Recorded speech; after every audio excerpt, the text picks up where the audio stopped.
It is New Things Day, and that means I have things. Actually, more than just comics this week. There was actually a community yard sale that in the town where I grew up, where I no longer live.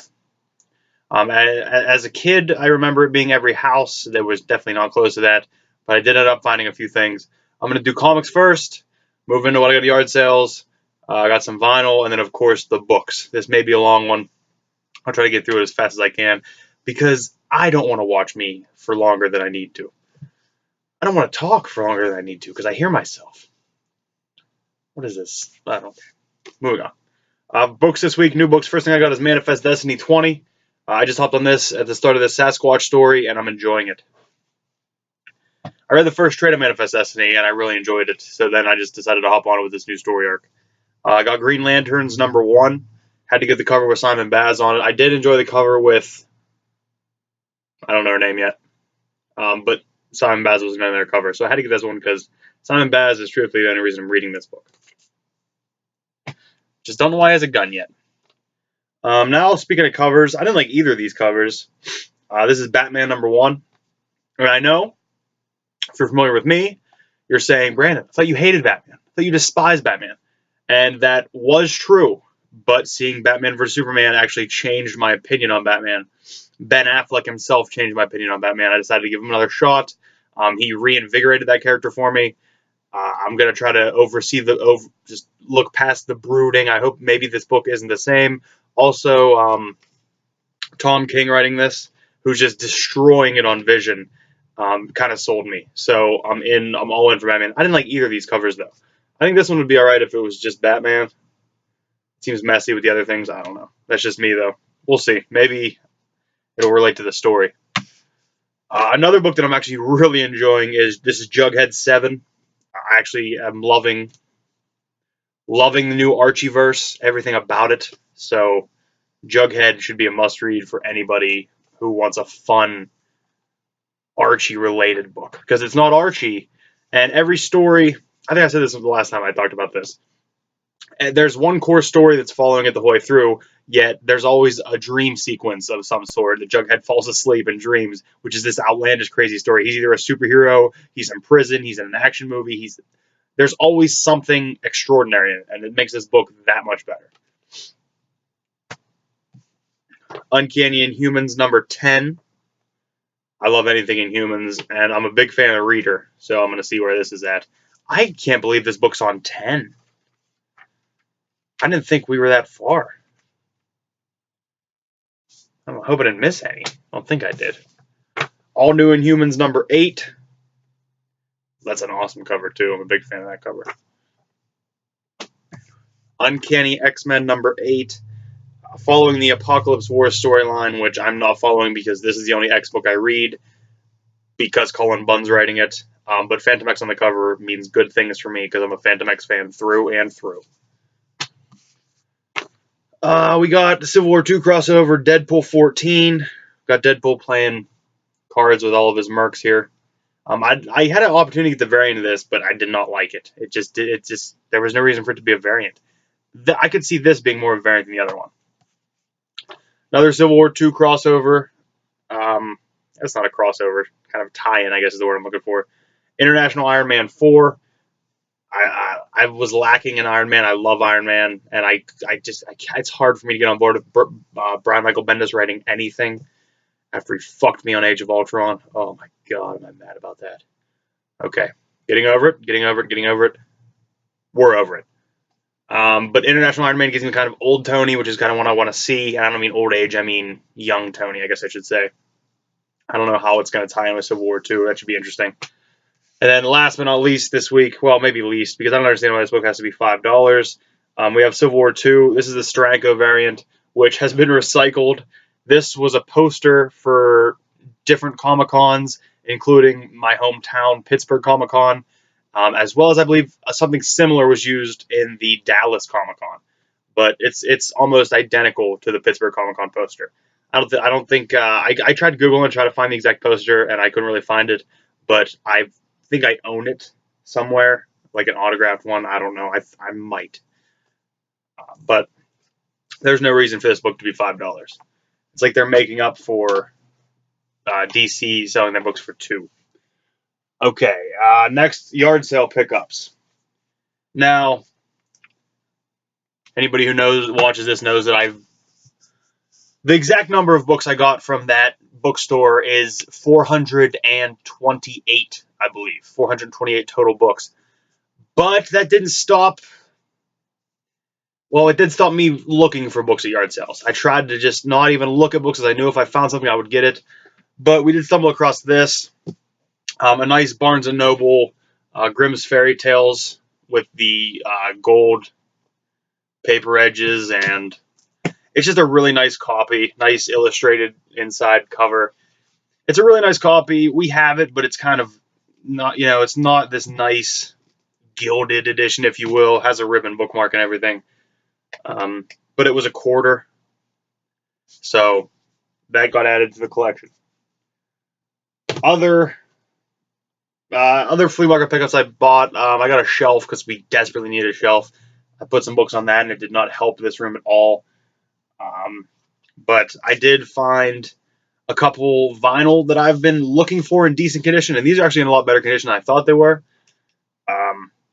So I'm super excited about these. First one is Knockers Up, Rusty Warren. Rusty Warren is almost one of the first women comedians to kind of go outside of just the normal stand-up comedy. She gets a little dirty once in a while, a couple innuendos here and there. She also sings some songs, and I want to say this came out 60. I want to say like 63. I know it's not going to say on the record because I want it to. Oh, we don't even have a hole in the middle of the record. No, there's no year on this. I know it has to be early to mid 60s is when Knockers Up came out. But I think it was a PBS documentary called Make 'Em Laugh, which is where I kind of got excited about Rusty Warren. And she's pretty funny. Some of the jokes still hold up. Others, not so much. You could tell she's definitely playing off the time period, which is what you would expect. So if you put yourself mentally in the time period, then it's actually pretty hilarious. With that same person, I got Rusty Warren's In Orbit, like I said. I don't know if this one is music or not. I know Knockers Up, there's some songs. I'm not sure if there's songs in this one or not. It might just be all stand-up. I also don't know if this came out before or after Knockers Up. I don't have an answer to those questions. Next up, and this is an alert for anybody who wants to buy vinyl, who buys vinyl, who likes vinyl. As of right now, whatever date this video came out, if you go to any Hot Topic store, any of their vinyl they have online is $12 if you order in store. So you have to go in store, and you can just, I pulled out my phone, was going through it, told them what I wanted, $12 for anything on the site. So I felt like a 12-year-old in Hot Topic. She tried to get me to sign up for the card. She's like, do you want to be a part of our members? And I said, no, we're good. And she said, well, you got to give me your information to get it shipped to store anyway. And I said, oh, whatever. And then I said, listen, I haven't bought anything here in 8 years. I'm probably not going to buy anything here for another ever. We don't need to do this. I didn't even take the card when I left. She tried to hand me the card. I said, I'm good. But I will have to go back in to get the vinyl when it gets there. May make another order, not sure. I will not tell you what I got in that order because whenever that comes in, it'll be on the video. But they did have 2 things in store that I did pick up. The first being Toy Story Picture Disc. It's not the entire soundtrack. It's just favorites. There's only 3 songs on each side. Well, 6 songs total, I guess. But if you don't think that I will not put on You've Got a Friend in Me and cry like a child, you're wrong. I will cry like a baby listening to You Got a Friend in Me. And picture discs are fun. I just wish there was a better way to display them. I hate this hard plastic type of thing. I'm sure there is another way. I mean, it is only my second picture disc I own, so I never really went out of my way to find something to display them. The second album I got is Plus 44's When Your Heart Stops Beating. This album is 10 years old. 10 years old. This album came out in 2006, and it has aged phenomenally. I was not that up on this when it came out. I was never super into it, but I saw it there. I said $12, I'll grab it, whatever. And I listened to it. It is really good. It has aged like a fine wine. It's a really solid album now. And the bonus on this is that it's colored vinyl, and you know I love colored vinyl. It's this transparent with blue and white splatter, and I just love the look of this album. It is gorgeous. I kind of just want to do the rest of the video through it. I don't know if it messes with how I sound. I can't see if it. Oh, yeah, I can see a little bit. But yeah, colored vinyl is where I am at. I don't know if I'd pick this up if it wasn't colored vinyl. Knowing now the quality of album it is, I would. But if it would have just been a black album, I don't know if I would have picked it up. All right, now some books. Once again, these old books. They're not all of them are super old, but if you know anything about these books, let me know, because I don't know much about a lot of them. I'll try to say the ones that I know about, but I don't know if I know any in this stack, this little stack I have. First one we have is Helen Riley's Book Club Edition. A lot of these are old hardback book club editions too, and they're still in pretty good condition. This, I hate when they do this. I think it's probably 1950-ish. They don't have the year of the copyright. They use Roman numerals, and this is MCMXLIX, 1949 maybe. I'm going to go 1949. This is Murder at Arrowways, and that is an amazing dust jacket art there. I don't know anything about Helen Riley. I don't know anything about this book. It appears to be a murder mystery of some sort, but published by Random House. I like a lot of the old type of horror books. Another great looking dust jacket art here. Another book club edition, another hardback book club edition. This is Thomas Tryon's Harvest Home, and this was published. The decal edge is making it hard for me to turn pages. This is 1973, so it's not that old, but probably another horror mystery type book. I like the art there. The back is kind of like a sketch. It's really nice. Decal edge only on this side. I don't know if I've seen a decal edge toy around. I don't know if that would still be considered a decal edge. Published by Alfred Knopf. I don't know. That's not how you pronounce it. Knopf. Knopf. Whatever. Doesn't matter. Next thing is an Ed McBain book. Ed McBain, famous for the 87th Precinct kind of crime detective novels. This is Hell to the Chief. It is part of that said 87th Precinct mystery novels. This is also 1973, but still very clean dust jacket. So a lot of these books, they looked in rough shape, but I think it was only because they were surrounded by books that weren't in the best shape. But Hell to the Chief, interesting Confederate flag there. I wonder if that comes into play positively or negatively in 1973. Next up, The Tuesday Blade by Bob Odom, Ottum Odom. Another book club edition, published by Simon & Schuster, 1976.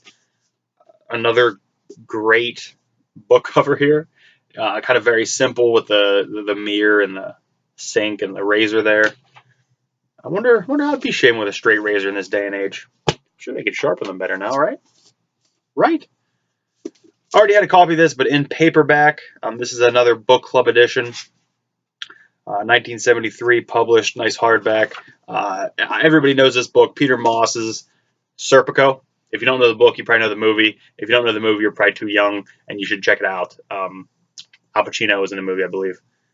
And as Charlie in It's Always Sunny says, "You want a piece of Serpico?" Don't know if he says it exactly that way. He says something about Serpico. It's a great episode, though. Next up, I was actually really excited when I found this book. This is had $5.50 cover price when it sold, which was in the year 1957.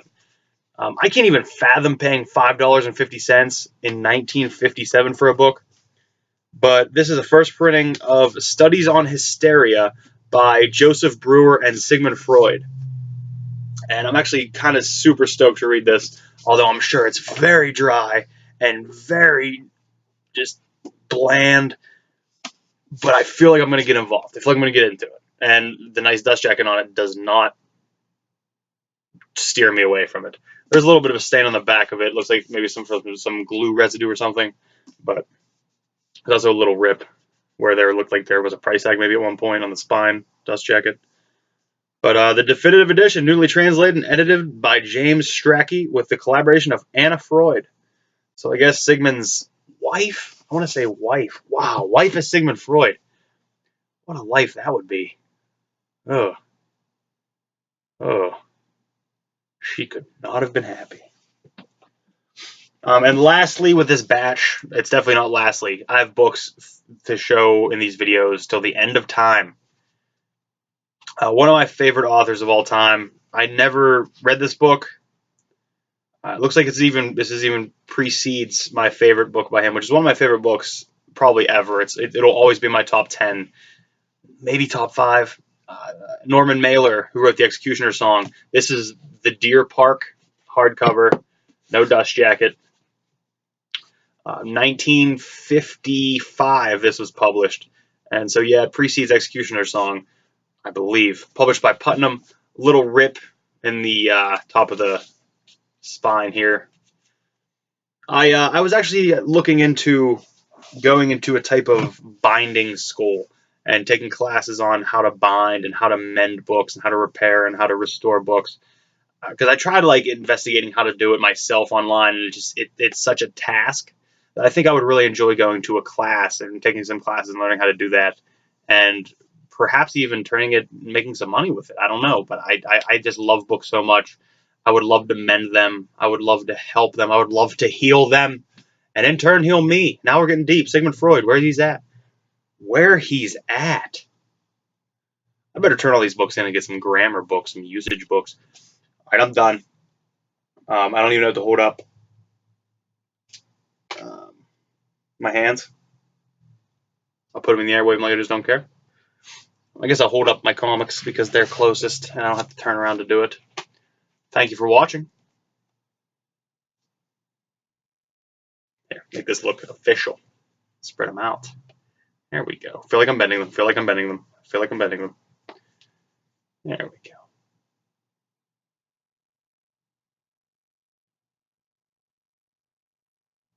Okay.